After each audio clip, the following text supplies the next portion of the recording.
5.0 nasce 20 anni fa e nasce come un progetto tecnico. Era una cucina per dei presunti chef, ma soprattutto era una cucina che immaginava che gli ingredienti potessero essere trattati in una maniera diversa. Quindi molto tecnologica, molto architettonica e molto poco gentile. Eccola qui, nasce così. Quando lei nasce ipertecnologica. 20 anni dopo non è stata una scelta di stile, è stata una scelta ancora di tecnologie, cioè questa è una cucina completamente diversa dalla sua sorella maggiore.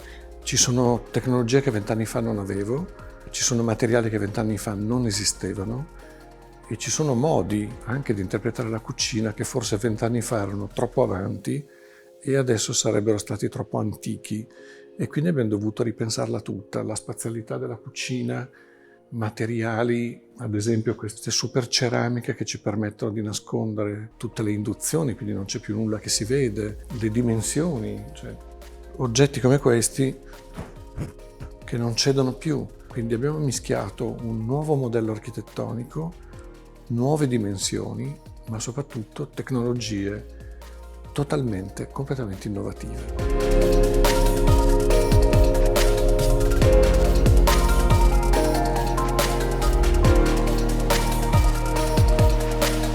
Tutta questa cucina è un sistema, da come apri i cassetti, a come sono costruiti, a quale materiale abbiamo utilizzato. Prima le parlavo di questo piano, che è una ceramica che non si deforma di nulla. Quindi così è e così rimane. Lei la mette in temperatura e rimane ferma. 20 anni fa, quando provammo a fare la stessa cosa, non avevamo i materiali. Usiamo honeycomb d'alluminio, montiamo questa nuova generazione di legni che in realtà sono legni completamente recuperati. Tutto quello che vede qua dentro ha un aspetto, se vuole, normale, ma di tutta questa normalità c'è solo l'elemento eccezionale, e cioè ogni materiale scelto è unico, con un grande, grande, grande spirito tecnologico.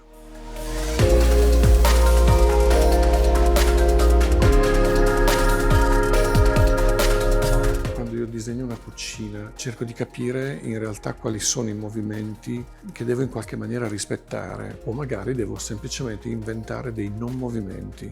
Quindi le cucine a me piacciono orizzontali, mi piacciono senza grandi cambiamenti.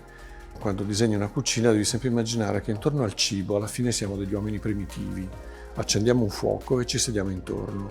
Poi ci cucini i marshmallow oppure fai una cosa più complicata. E la bellezza è quella, quando disegni una cucina c'è sempre questa specie di modello primitivo. Cucino, quindi offro del cibo e mi siedo intorno al luogo dove cucino. Delle scimmie evolute.